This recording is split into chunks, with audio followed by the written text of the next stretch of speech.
सरकारी स्कूल में पढ़ाना सिर्फ पढ़ाना भर नहीं होता, ये पढ़ना होता है हालात को जिनमें हमारे बच्चे रह रहे हैं, जी रहे हैं। एक ही क्लास में एक को 20 तक पहाड़ा याद है, दूसरे को गिनती की समझ तक नहीं है। मानसिक स्तर पर देखा जाए तो हर कक्षा में कम से कम 5 ग्रुप बनेंगे।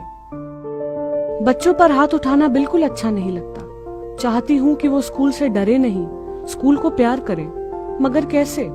मैं उनको गिनती सिखाने की कोशिश करती हूँ, वो खिड़की से झूल रहे होते हैं। मैं वर्णमाला की पहचान कराना चाहती हूँ, वो पेंसिल से कटोरे पर संगीत की प्रैक्टिस में लगे रहते हैं। मैं चाहती हूँ वो फूल, पत्ती, तितली, बादल बनाए, पर कहाँ? न कागज है न रंग है। रंग तो खैर कहीं नहीं है। चबी चीक्स, डिम्पल चिन, रोजी लिप्स, यह सब परी कथा की बातें हैं। इनके कर्ली हेयर में सालों से तेल नहीं पड़ा, बुरी तरह उलझे हुए हैं। पिछले साल की यूनिफॉर्म में एक भी बटन सलामत नहीं है। इनकी आंखों में हल्का पीलापन है। कई बार ये कंजंक्टिवाइटिस का शिकार भी दिखती हैं। धान रोपने की वजह से पैर की उंगलियों में सड़न हो गई है, दर्द भी है। खेल खेल में अक्सर चोटिल हो जाती हैं। मैं उनके साथ सख्त होने की कोशिश करना चाहती हूँ, लेकिन असफल रहती हूँ। उनके साथ तो जिंदगी ही इतनी सख्त है। स्कूल का हैंडपंप एक गड्ढे में है जिसमें बरसात का पानी भरा है। उस नल का पानी पीने का जी नहीं करता, लेकिन उन बच्चों के बीच घर से ले जाई गई बोतल का पानी पीना मुझे भीतर तक अश्लील दिखने के एहसास से भर देता है। जिस बच्चे को कॉपी न होने के कारण डपट कर पिता को बुलाकर लाने को कहा था, उसके पिता है ही नहीं। मैडम, बप्पा कहीं है, पैसा होई तब आधार कार्ड बनवाए दे हैं।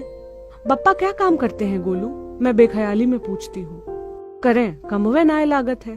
पिता इस समय खाली हाथ है, पैसे से भी और काम से भी। कुछ बच्चे, क्रूर शब्दों में कहूं तो मंद बुद्धि हैं। ये अतिरिक्त ध्यान चाहते हैं, नहीं संभव हो पाता। ये प्यार की भाषा समझते हैं बस, इसलिए हर जगह पीछे पीछे हैं।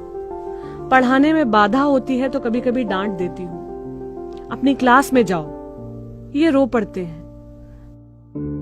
शर्मिंदगी के एहसास से भर उठती हूँ अपने जंगलीपन पर। इनको मनाती हूँ, ये फिर पहले की तरह मेरे पीछे लग जाते हैं। ये अक्सर कॉपी कलम नहीं लाते, मुझे कोफ्त होती है। कैसे पढ़ाऊं, कैसे लिखना सिखाऊं? लेकिन अक्सर ये कच्चे पक्के अमरूद लाते हैं मेरे लिए, कभी कभी बेर भी। बड़ी मुश्किल से हासिल इन मौसमी फलों में से वो एक भी अपने लिए नहीं बचाना चाहते कि IAS, डॉक्टर या इंजीनियर बनने का ख्वाब मैं किन आंखों से देखूं। हर रोज बस एक दुआ पढ़कर फूंकती हूँ कि ईश्वर ऐसी मुसीबत में कभी न डाले कि तुम्हारी यह निश्चलता खो जाए। इतने ताकतवर बनो कि हर तकलीफ तुम्हारे आगे घुटने टेक दे। बस यही एक दुआ।